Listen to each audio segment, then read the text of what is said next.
Salam semuanya. Shalom. Haleluya, puji Tuhan kita dapat berkumpul di sini. Kita mau mulai kita pilih lupa waktu Tuhan pasti yang terbaik. 1, 2, 3. Izinkan sesuatu terjadi. Ku percaya semua untuk kebaikanmu. Bila nanti telah tiba waktumu, ku percaya kuasa-Mu memulihkan hidupku. Waktu Tuhan pasti yang terbaik. Walau kadang tak mudah dimengerti, lewati cobaan, ku tetap percaya waktu Tuhan pasti yang terbaik. Bapak yang baik, kami Tuhan Yesus buat hari ini di mana Tuhan Yesus kami boleh berkumpul di sini. Tuhan memuji dalam kehidupan memberkati kita memahami dari awal kita menghadap kita memberkati kebenaran akan menyampaikan sebagai dari para Tuhan berkat dalam kehidupan Bapak kami menjadi syukur. Haleluya, amin. Oke, shalom. Gimana suaranya? Shalom. Bagaimana kabar anak Bapak? Oke, puji Tuhan. Tuhan menuntun kita hari ini, kita bisa masuk dalam pembelajaran hari ini. Dari sebelum kita masuk dalam materi kita, Bapak akan absen dulu ya. Oke.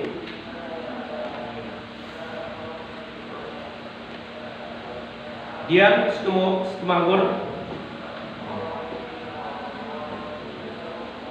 Dian Setumanggur. Hadir Pak. Esther. Hadir Pak. Fani. Gracia. Hadir Pak. Luis. Hadir Pak. Kelvin.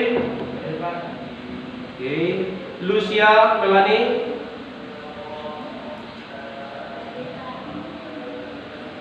Mega Kasih. Absen ya? Oke, absen. Nisa. Luigi. Hadir Pak. Ronaldi. Reynaldi. Sabam. Manulu. Absen. Cynthia Sari. Ada. Oke, absen. Yobel. Ariel.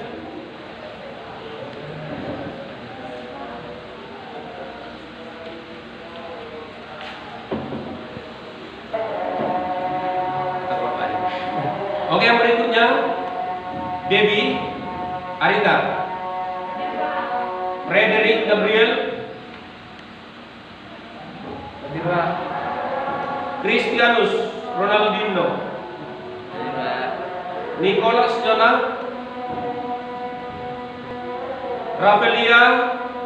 Hadir Pak.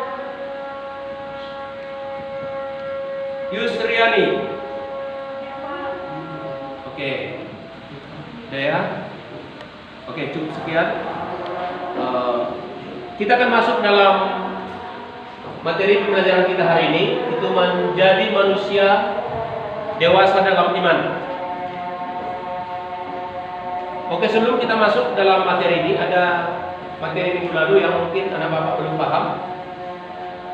Mungkin ada yang mau ditanyakan dulu. sebelum kita masuk ke materi ini. Kalau nggak ada, kita akan masuk dalam materi ini, menjadi manusia dewasa dalam iman. Nah, kita akan melihat tadinya kita ada bersyukur karena Allah bagi dirinya, terus tumbuh sebagai pribadi. Nah, bisa lihat ini ya.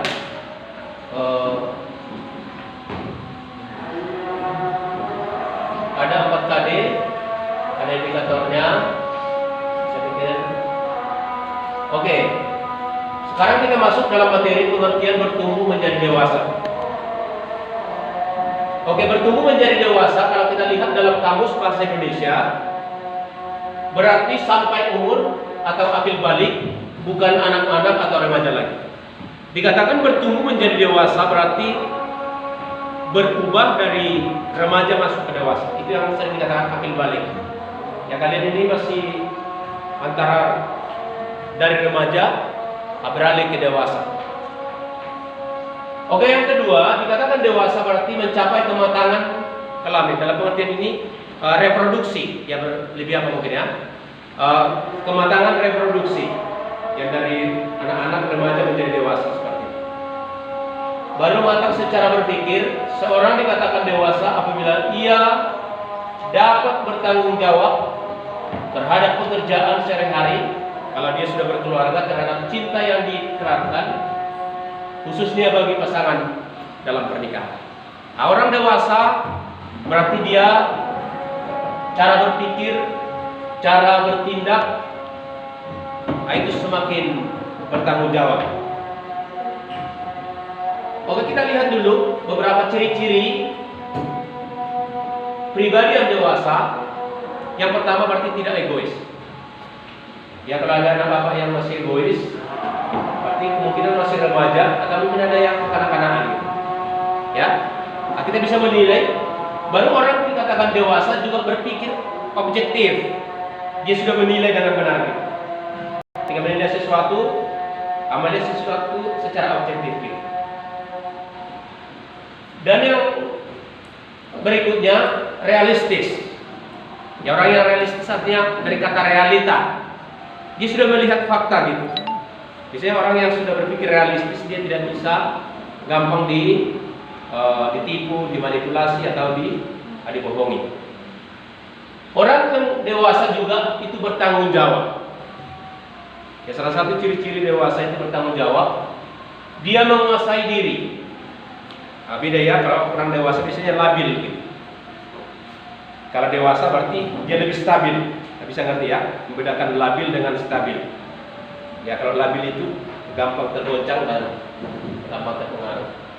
Baru dikatakan dewasa berarti menerima kritik dan saran dari orang lain, mampu bekerja sama dengan orang lain. Ya, menerima kritik, bisa dikritik dan mau dikritik, bisa mengkritik dan mau dikritik. Ya, kalau anak bapak semakin dewasa ya harus siap mengkritik, tapi siap juga dikritik.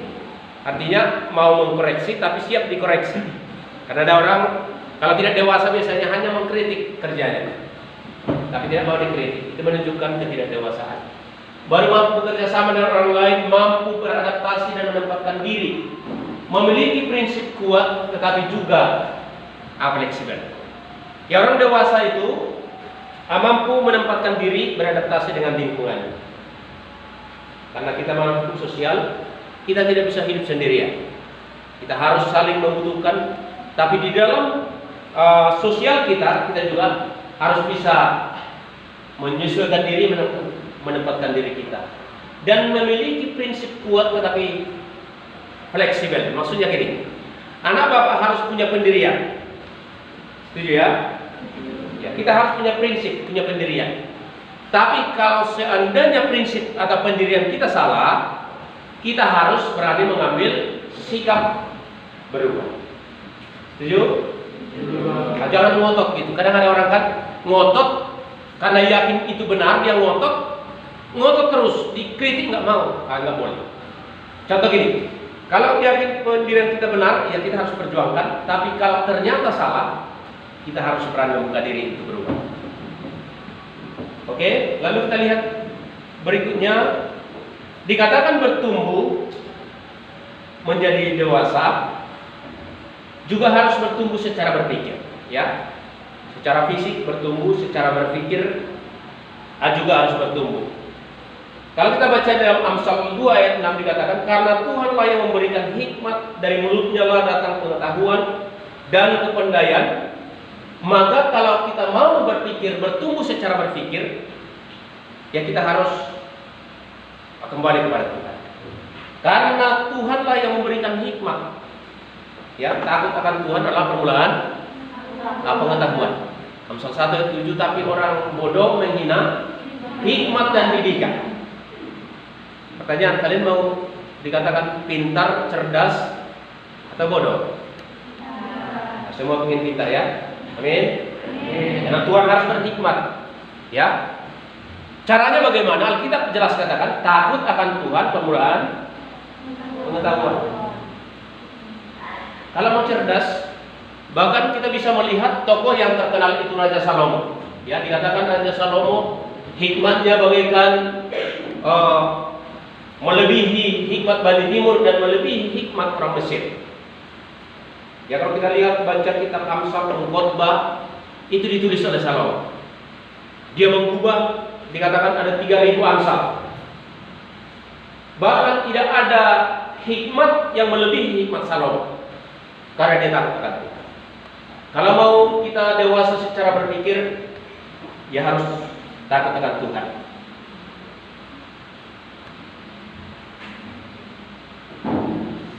Kita ingat peristiwa yang sangat terkenal ketika hikmat Salomo diuji, ketika ada 2 orang ibu. Sebenarnya kalau kita baca nanti di dalam 1 Raja-Raja 3 pasal 16 sampai 28, di sana ada 2 perempuan sundal sebenarnya. Ya, perempuan yang enggak baik sebenarnya. Dan kedua perempuan ini sama-sama punya anak. Ketika malam hari salah seorang ibu tanpa sengaja meniduri bayinya dan mati. Ketika tertidur, Nabi katakan salah seorang bayi itu meninggal, lalu yang bayinya meninggal ditukarlah sama ibu yang lain. Lalu terjadi pertengkaran, ibu yang anaknya hidup katakan itu bayi saya. Yang menukar bilang itu bayi saya. Lalu dibawalah, diperhadapkan masalah ini sampai ke Raja Salomo. Lalu Salomo melihat perkara itu dan semua mengaku yang hidup itu anak. Lalu Salomo panggil pengawalnya dan membawa bayi itu. Lalu diangkatlah bayi itu. Kira-kira seperti ini. Diangkat bayi itu, kakinya. Lalu diambil pedang. Lalu dia bilang, supaya adil, biarlah bayi ini belah 2. Satu sama ibu yang A, yang satunya sama yang sama-sama mengklaim hidup. Tapi apa yang terjadi kalau seandainya yang anak bapak yang cewek, kalau itu anaknya sebenarnya, berani nggak? Mau nggak ibu belah 2 anaknya? Oh, nggak mau, ya. Ibu yang punya belas kasihan yang anaknya hidup, dia katakan, daripada anak itu dibelah 2, baiklah diberikan kepada ibu itu yang mengaku anaknya, biarlah menjadi miliknya. Tapi ibu yang anaknya meninggal, dia katakan, lebih baik belah 2. Tapi maka Salomo katakan, yang punya bayi yang anaknya hidup adalah ibu yang mengatakan, biar anak ini hidup. Maka dikembalikanlah anak itu kepada ibu. Maka dari situ kebijaksanaan Salomo begitu luar biasa. Ya, bagaimana Salomo begitu dihormati dan banyak upeti dan persembahan diberikan ke Salomo. Dikatakan emas bagaikan timbunan batu. Itu dari mana? Karena dia takut akan Tuhan. Kalau kita mau berhikmat, harus takut Tuhan. Amin. Amin. Jangan apa-apa, kita harus takut Tuhan. Oke, ciri-ciri dewasa secara berpikir, yaitu berpikir secara proaktif. Ya, proaktif berarti punya inisiatif. Ya, kalau anak-anak biasanya harus diperintah, ya, kerjakan ini, kerjakan itu. Tapi orang yang proaktif, dia mengambil inisiatif. Ya, kalau anak bapak yang sudah anak SMA biasa harus inisiatif, ya, nggak harus disuruh guru, nggak harus disuruh orang tua, tapi bisa mengambil tindakan untuk kemajuan. dalam setiap tindakan kita. Dan yang berikutnya, pola pikir kreatif dan inovatif. Apa itu kreatif? Kalian tahu? Kreatif, kreasi. Coba, silakan. Gak apa-apa, harus berani dulu menyampaikan. Oke, siapa deh? Oke, apa kreatif? Yang kuat. Oke, bagus. Penuh dengan imajinasi atau punya ide-ide baru. Ya, inovasi. Kata inovasi berarti membuat terobosan baru. Ya, orang dewasa berpikir harus punya kreasi, inovasi baru dan ide-ide yang baru. Ya, kita harus membuka diri untuk sesuatu yang baru. Dan yang ketiga, bertumbuh secara berpikir itu pola pikir positif. Atau yang sering dikatakan apa? Positif thinking. Lawannya negatif thinking. Ya, artinya anak bapak kalau mau dewasa berpikir harus positif thinking. Kenapa dunia ini selalu berpikiran negatif ya? Itu akibat dosa. Ya, dosalah membuat yang seharusnya berpikiran positif menjadi negatif. Yang seharusnya berpikiran baik menjadi buruk. Itu akibat dosa. Kita lihat di sini, ya, kalau kita mau maju, mau bertumbuh secara berpikir harus berpikir positif. Ya, maka kita akan punya kemampuan.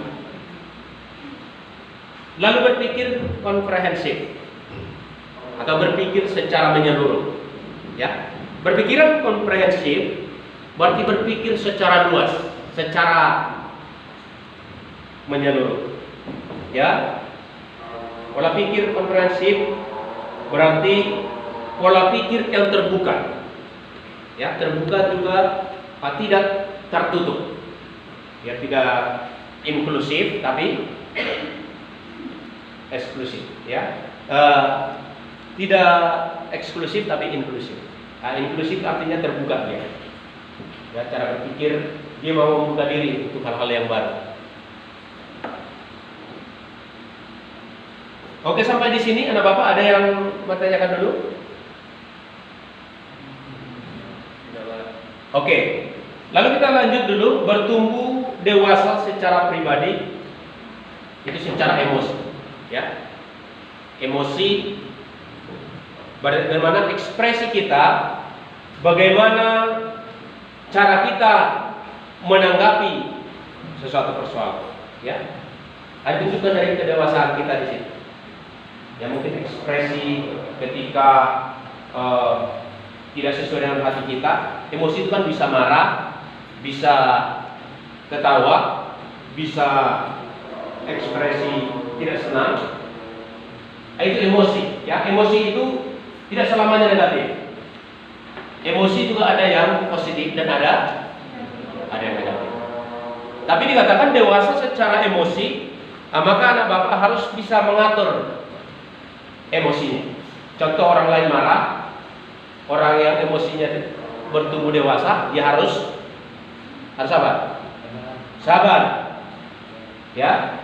Kalau kita katakan, kalau ketawa bergembira dengan orang bergembira dan menangislah dengan orang.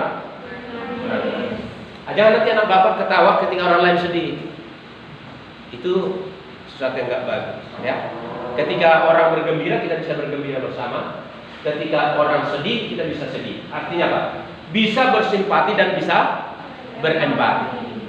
Ya, itu namanya dewasa secara emosi. Oke, yang berikutnya. Oke. Bertumbuh menjadi dewasa secara sosial dalam iman. Ya, dalam pertumbuhan spiritual rohani, seseorang perlu mengalami pertumbuhan iman, hidup takut akan Tuhan.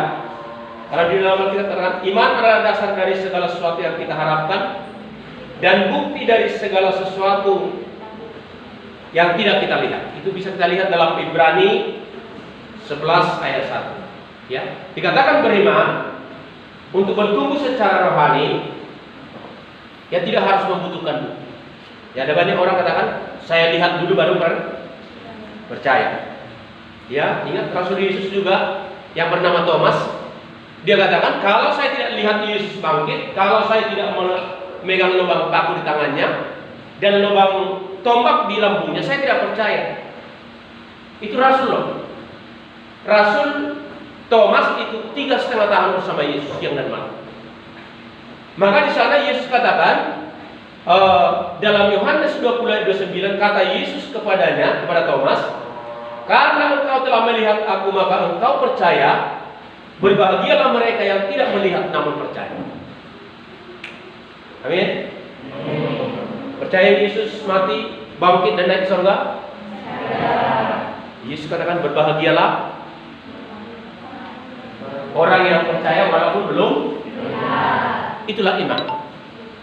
Kalau saudara bilang, anak bapak bilang, oh saya mau beriman kepada Tuhan, tapi buktikan dulu. Itu bukan iman. Iman tidak. Kalau sudah ada bukti mana? Ini pena, bukti iman? Bukti iman enggak? Mengapa ini pena? Enggak butuh, karena sudah ada bukti. Itulah yang dimaksud dalam Tuhan, bahwa iman itu sesuatu yang belum kita lihat, tapi kita percaya.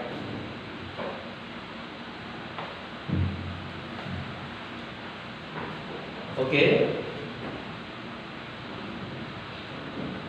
Seseorang yang bertumbuh secara rohani akan lebih pandai dari yang lebih tenang terhadap berbagai kesulitan, sebab ia menyerahkan segala sesuatu kepada Tuhan. Ya, di Amsal 1 dikatakan takut akan Tuhan adalah permulaan pengetahuan. Orang yang beriman kepada Tuhan akan bertumbuh secara rohani. Orang yang hidupnya berpusat kepada Kristus. Kalau kita mau bertumbuh secara dewasa, secara rohani, kita harus berpusat kepada Kristus. Hal ini ditandai dengan tampaknya nilai sosial dan nilai-nilai kekristenan dalam hidupnya, hubungan yang akrab dengan Allah, dan mewarnai standar orang. Ya, kalau kita mau dewasa secara rohani, kalau kita mau bertumbuh secara iman, ya kita harus hidup dalam Tuhan. Bagaimana hidup dalam Tuhan? Ya kita harus rajin ibadah. Amin. Rajin ibadah ini, rajin berdoa, rajin baca firman Tuhan. Sebab kalau kita mengatakan iman timbul dari pendengaran dan pendengaran akan firman Kristus. Mazmur katakan, aku merenungkan firman-Mu siang dan malam. Firman-Mu adalah terang bagi jalanku, dan firman-Mu adalah terang bagi setiap langkah-langkah. Kalau kita mau bertumbuh, tidak ada cara lain. Relasi kita harus baik dengan Tuhan. Amin. Oke, ada yang mau bertanyakan atau ada yang belum pahami? Mengerti? Luar biasa. Dengan anak cerdas memang. Generasi cerdas ya pasti akan pintar-pintar semua. Oke. Saya pikir sampai di sini dulu ya untuk kita hari ini. Kita akan lanjut di minggu depan. Bisa dibaca materinya. Kita berdoa. Mari kita berdoa. Bapa di dalam surga, dalam nama Yesus Tuhan dan Juru Selamat kami percaya Tuhan mendengarkan seruan dan permohonan kami. Berkati anak-anak-Mu, beri hikmat, kepintaran, dan kebijaksanaan, sehingga mereka menjadi dewasa, baik secara emosi, spiritual, dan menjadi berkat untuk banyak orang. Terpujilah Engkau Tuhan, hari ini kekal sampai selama-lamanya. Amin.